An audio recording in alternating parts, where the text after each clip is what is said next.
Now let us discuss 73rd. The compound which shows the metamerism. Here they ask that among the four options, which exhibits the metamerism. Now let us try to understand what do we mean by metamerism. We know that metamers are the isomers having the same molecular formulae but at different alkyl groups and two sides of functional group.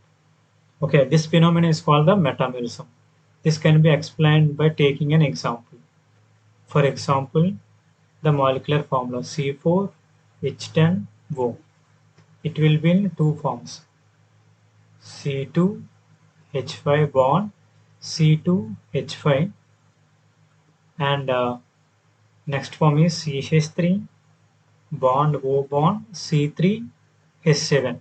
Here this name is diethyl ether. This name is methyl propyl ethers. Here both having the same molecular formula but different of arrangement. Here you have to observe that different of arrangement on oxygen on the side and right hand side. Here left hand side C2H5 and here C2H5 both are same.